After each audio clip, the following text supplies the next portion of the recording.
কদিন আগে একটা কন্টেন্ট ভাইরাল হয়েছিল না, আমার বাবাই কি করে, আমার বাবাই কোথায়, আমার বাবার জ্বর হয়েছে, আমার বাবাকে ওষুধ খাবে, শরীর খারাপ আমার বাবাইয়ের। বাবাই শোনো ভাই, ওই যে পিছনে যে ক্যামেরাটা ধরে রেখেছিল না, সব মেয়েরা দেখছি কমেন্টস করেছে আজকে শুধু আমার এরকম একটা ক্যামেরাম্যান নেই বলে, নাহলে আমি আজকে ভাইরাল হতাম।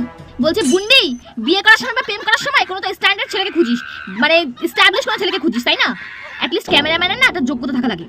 যে ছেলে 9 to 5 জব করে সে নিশ্চয়ই সারাদিন হুদায় তোমার পিছনে ক্যামেরা ধরে থাকবে না। যার নিশ্চয়ই 24/7 যার বিজনেসে ফোন আসে, যে সবসময় কাজে ব্যস্ত থাকে, সে নিশ্চয়ই তোমার ফোন ধরে বলবে না, তোমার পিছন পিছন ঘুরবে না, তুমি কোথায় যাচ্ছ কি করছো, রিয়া রিয়া রিয়া এরকম করবে না নিশ্চয়ই। তা তো কাজ থাকবে, তা তো ইনকাম করতে হবে। ওই যে ক্যামেরাটা ধরে আছে না, ওটা ওর কাজ। ও জানে যে আমি এই যে ক্যামেরাটা ধরে আছি, আমার বউ বা আমার মানুষ বাড়ির মেম্বাররা ইনকাম করবে আর সেখান থেকে আমাদের পেট চলবে। ক্যামেরা ধরাটাও না একটা যোগ্যতা লাগে। যে কেউ এস্টাবলিশ কাউকে দিয়ে তুমি ক্যামেরা ধরাতে পারবে না। তাই বিয়ে করার আগে বা প্রেম করার আগে বুঝে শুনে প্রেম করো। বেকার ছেলেদের সঙ্গে প্রেম করো, বেকার ছেলেদের সঙ্গে ঘোরো, তাদেরকে বলো তারা ক্যামেরা ধরে দেবে, কারণ তাদের কাছে কোনো কাজ নেই। যাই হোক, এক্সপেকটেশন ছেড়ে দাও।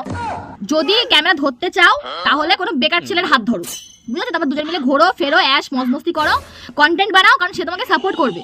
যার অলরেডি একটা বিজনেস আছে বা অলরেডি একটা কাজের সঙ্গে যুক্ত জব করে, সে কখনোই তোমাকে সাপোর্ট করবে না, কারণ ওটা তার কাজ না। তার কাজ আছে, এটা বোঝো। বাংলা বোঝো না, মাথায় খুবলিতে ঢোকে না তোমার কিছু কথা। ছাতার মাথা, আমার এরকম একটা ক্যামেরাম্যান নেই বলে না যে আমিও ভাইরাল হতে পারতাম। পারতে কি করে ছাতার মাথা? তো বাপ যখন সম্বন্ধে দেখেছি তখন তো এস্টাবলিশ করে ছেলেকে দেখেছিল, তার টাকা পয়সা আছে, যার ঘর বাড়ি আছে।